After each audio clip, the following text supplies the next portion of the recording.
Welcome to everyone. আজকে আমরা দেখব ইউজিসি প্রকাশিত একটি নোটিশ 27 মার্চ প্রকাশ করা হয়েছে ন্যাশনাল এলিজিবিলিটি টেস্ট সংক্রান্ত, নেট পরীক্ষা সংক্রান্ত এবং পিএইচডির এন্ট্রান্স সংক্রান্ত। তো এখানে তিনটি ক্যাটাগরিতে ভাগ করা হয়েছে। একটা হচ্ছে জেআরএফ, নেট উইথ জেআরএফ এবং তারা পিএইচডির জন্য অ্যাপ্লিকেবল, অ্যাসিস্ট্যান্ট প্রফেসরের জন্য অ্যাপ্লিকেবল ইত্যাদি। ক্যাটাগরি 2 যেখানে নেট উইথাউট জেআরএফ, যারা পিএইচডির জন্য এলিজিবল এবং অ্যাসিস্ট্যান্ট প্রফেসরের জন্য এলিজিবল।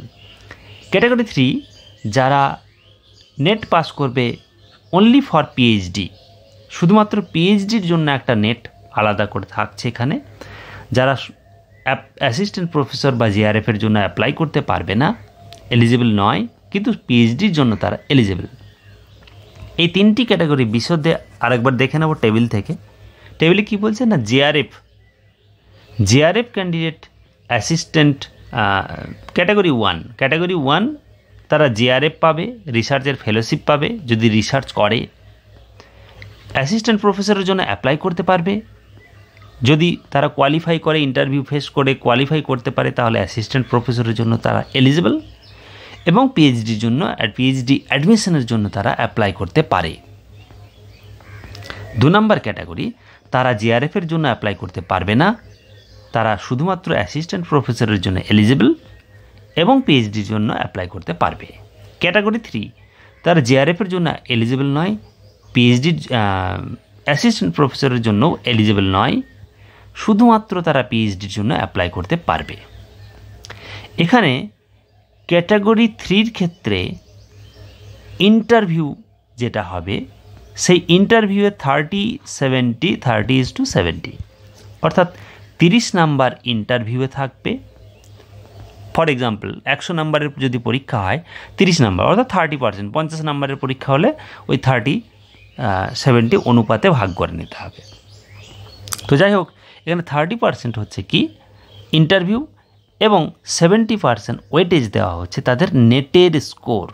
অর্থাৎ এই ব্যবস্থাটা এনটিএ কেন করেছে, আমরা সবাই জানি যে আগে এই 3 নাম্বার ক্যাটাগরির পরিবর্তে একটা ক্যাটাগরি ছিল, সেটা হচ্ছে rate, research entrance test. University নিজে কন্ডাক্ট করত এবং তার মাধ্যমে কিছু ক্যান্ডিডেটকে নেওয়া হতো, সম্ভব হলে সেটা নেওয়া হতো। তো অনেক কমপ্লেন এসেছে যে সেখানে বেনজল ঢুকে যাচ্ছে, অনেকে এলিজিবল নয়, যোগ্য নয়, তারা কিন্তু ইউনিভার্সিটিতে পিএইচডি অ্যাডমিশন পেয়ে যাচ্ছে।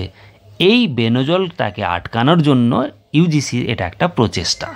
কি প্রচেষ্টা না, এখন আর রেট দিতে হবে না, নেট দিলেই সে পিএইচডির জন্য অ্যাপ্লাই করতে পারবে। যদি জিআরএফ থাকে ভালো কথা, পিএইচডির জন্য অ্যাপ্লাই করতে পারবে। যদি সিম্পল নেট হয় তাহলেও অ্যাপ্লাই করতে পারবে। আর একটা নেট যেটা শুধুমাত্র পিএইচডি জন্য অ্যাপ্লাই করা যাবে, অন্য কিছু নয়, সেটা অ্যাসিস্ট্যান্ট প্রফেসর নয়, জেআরএফ নয়, শুধুমাত্র পিএইচডির জন্য অ্যাপ্লাই করা যাবে। 3 ধরনের ক্যাটাগরি। এ পর্যন্ত কোনো সমস্যা নেই, কিন্তু এখানে একটা সমস্যা রয়ে গেছে। সমস্যাটা অন্য জায়গায়।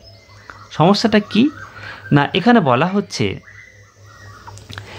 যে marks obtained in the NET by the candidates in category 2 and category 3। Category 2টা কি, আবারও বলছি, ক্যাটাগরি 2 হচ্ছে সিম্পল নেট, যেটা অ্যাসিস্ট্যান্ট প্রফেসর এবং পিএইচডির জন্য এলিজিবল।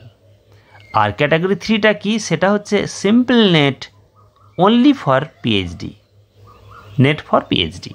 তাহলে এই দুটি ক্যাটাগরির ক্যান্ডিডেটদের ক্ষেত্রে, এখানে কিন্তু জেআরএফের কথাটা বলছে না, এই দুটি ক্যাটাগরির ক্ষেত্রে will be valid for a period of 1 year for admission two PhD. অর্থাৎ একজন ক্যান্ডিডেট এই দুটি ক্যাটাগরিতে যদি নেট পাস করে, তাহলে তারা পিএইচডির জন্য অ্যাপ্লাই করতে পারবে মাত্র 1 বছরের জন্য। 1 বছর পেরিয়ে গেলে তাদেরকে আবার নেট কোয়ালিফাই করতে হবে। এই হচ্ছে একটা গণ্ডগোলের ব্যাপার। এটা ঠিক হয়নি আমার মতে। এটা অ্যাটলিস্ট 2 years করা উচিত, সম্ভব হলে 3 years করা উচিত। 3 years হলে আরও ভালো হয়।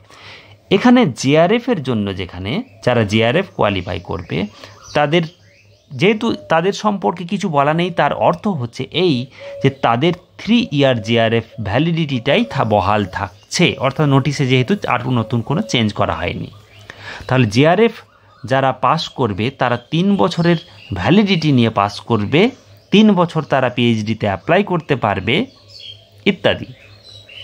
কিন্তু অ্যাসিস্ট্যান্ট প্রফেসরের ভ্যালিডিটিটা লাইফ টাইম থাকবে, ওটা আলাদা ব্যাপার। এখন সমস্যা হচ্ছে, যেহেতু ওই ব্যাপারে কিছু বলা নেই, সুতরাং ওটা আগের মতোই থাকবে।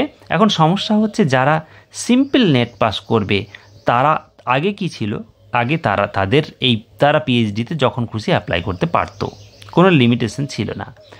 এবং এক্ষেত্রে কি করলো, এক্ষেত্রে তাদের লিমিটেশন দিয়ে দেওয়া হলো 1 ইয়ার।